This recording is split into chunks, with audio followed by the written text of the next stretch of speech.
give you the markets update now. And jittery in a prolonged environment of uncertainty over global growth. At least that's the picture in early trade. Inflation and even interest rates they continue to be the talking points. Yesterday, the rand breaking a 4-day losing streak, easing off that record lows as concerns about the relations between South Africa and the United States eased and sentiment slightly improving. Chantal Marx is Head of Equity Research at FNB Wealth and Investments.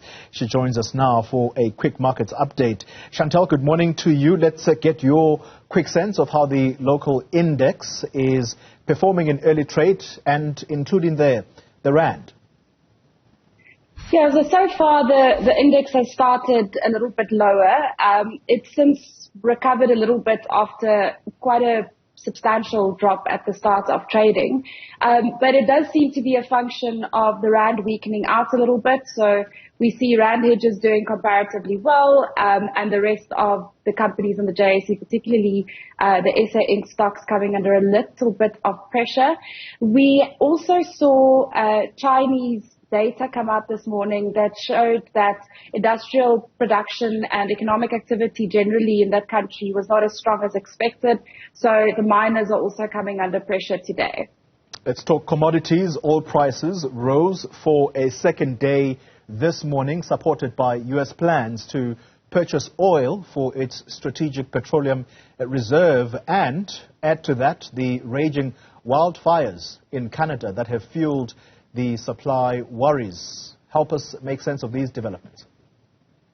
Yes, so the oil price is a function of demand and supply, and when demand is expected to be higher than supply, the price goes up, and the opposite, of course, is also true. What we have now is that there's concerns that supply could come under pressure. The main reasons, as you mentioned, being wildfires in Canada, where they also produce oil, and then the US wanting to bolster its strategic reserves, which were previously run down. As a result, we saw the oil price increase, even though the demand outlook from a macroeconomic perspective is still quite bleak. But I think we've since seen a little bit of a pullback as well because of those Chinese numbers that I mentioned earlier that painted a picture not as optimistic as what many investors were hoping for in terms of the strength of its economic reopening. Let's focus the attention then on South Africa's employment numbers. Those are going to be out today. The unemployment rate, Chantal, at the moment, we're sitting at 34% unemployment if you round that figure off. Your forecast, are we going to add yet more job losses in the country? Are we likely to see that unemployment rate increasing or decreasing? So it's a very difficult call to make because we know that economic conditions locally are quite soft. We have a rising interest rate environment. A lot of companies are under pressure in terms of their profitability, battling to finance energy, supplementary energy, basically.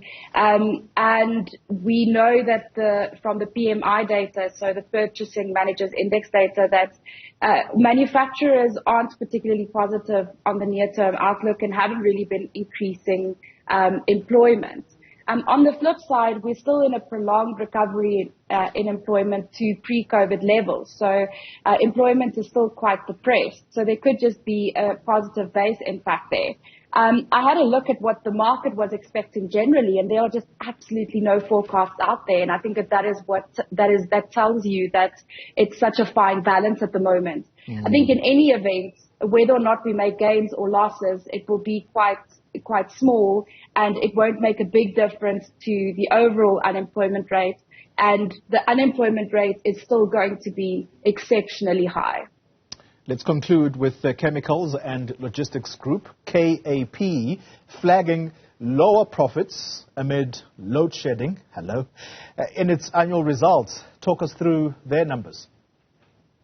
Yeah, Kapp is a very well-diversified company. They have lots of operations or lots of businesses in different spaces of the economy. But you can see that the impact of load shedding is basically touching on all areas of their business, as it is in all areas of the South African economy. One of their big chemical plants actually malfunctioned, and the thinking is that could be due to it continuously being restarted and shut down and restarted and shut down. And I think that is something that you'll start seeing in other businesses in the manufacturing sector as well, where you'll actually start having plant breakdowns as a result of this. Obviously, subdued demand and kind of weaker growth locally also impacting most of their businesses.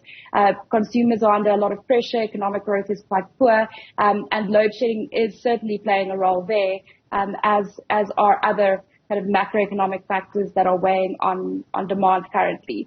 On the plus side, they did see some really good growth in their automotive upholstery business, because we have seen some retooling at these kind of original equipment manufacturers over the last few months, new models coming out, and that supported that business. And they've also added some additional capacity at their PG Bison business, and that also seems to be doing quite well. But overall, it does paint a pretty bleak picture of what we can expect from SA industrial companies. Well, in terms of what happened the past 6 months, and also in the near term, and probably until we get some sort of a resolution to the load shedding crisis.